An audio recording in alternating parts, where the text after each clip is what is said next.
भगवान शिव, जिन्हें महादेव, नीलकंठ और आदियोगी के नाम से भी जाना जाता है, भारतीय आध्यात्मिकता के सबसे रहस्यमयी और गहरे प्रतीकों में से एक हैं। उनके स्वरूप, प्रतीकों और कथाओं में कई ऐसे रहस्य छिपे हैं जो आमतौर पर लोगों को ज्ञात नहीं होते। आइए जानते हैं भगवान शिव से जुड़े कुछ अनजाने तथ्य।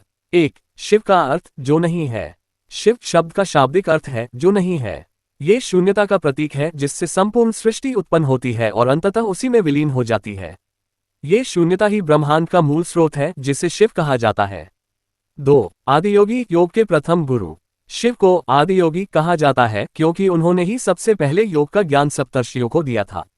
हिमालय के कांति सरोवर के किनारे उन्होंने योग विज्ञान की शुरुआत की, जिससे मानव चेतना के विकास का मार्ग प्रशस्त हुआ।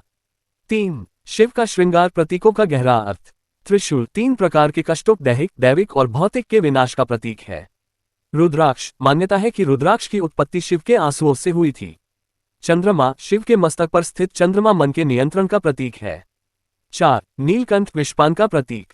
समुद्र मंथन के दौरान निकले विष को शिव ने पी लिया, जिससे उनका कंठ नीला हो गया और वे नीलकंठ कहलाए। ये त्याग और सहनशीलता का प्रतीक है। 5. तीसरी आंख, ज्ञान और विनाश का प्रतीक। शिव की तीसरी आंख प्रतीकात्मक है, जो आंतरिक दृष्टि, ज्ञान और चेतना का प्रतिनिधित्व करती है। यह आंख सत्य को देखने और अज्ञान का नाश करने की शक्ति का संकेत देती है।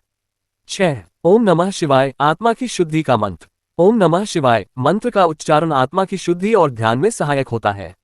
यह मंत्र चेतना को जागृत करने और आंतरिक शांति प्राप्त करने का मार्ग है। 7. शिवलिंग, सृजन का प्रतीक। शिवलिंग का अर्थ है रूप। ये ब्रह्मांड की सृजनात्मक ऊर्जा का प्रतीक है जो निराकार से साकार की ओर जाने की प्रक्रिया को दर्शाता है। भगवान शिव का स्वरूप और उनके प्रतीक गहरे आध्यात्मिक और वैज्ञानिक अर्थों से परिपूर्ण है। उनकी उपासना केवल धार्मिक नहीं, बल्कि आत्मज्ञान और चेतना की ऊंचाई तक पहुंचने का मार्ग है। यदि आप शिव से जुड़े किसी विशेष विषय, जैसे शिवलिंग, नटराज, कैलाश पर्वत या शिव गंगा कथा के बारे में और जानना चाहते हैं, तो कृपया बताएं।